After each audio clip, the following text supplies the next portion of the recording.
Back to the my new video guys and my YouTube channel. Today friend we are going to talk about guys how can we turn off app lock in our Tecno mobile. Guys, you want to off guys your app lock setting in your Tecno phone.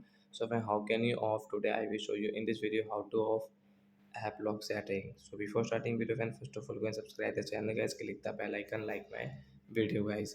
So first of all guys, open your phone setting to turn off your app lock setting. So after on phone setting guys, scroll it fence, you can see this type of setting fence. Scroll it fence, you can see security setting guys, tap here.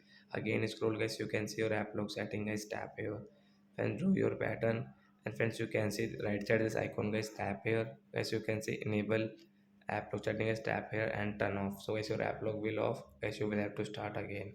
So like that guys, you can off your app lock in your Tecno mobile.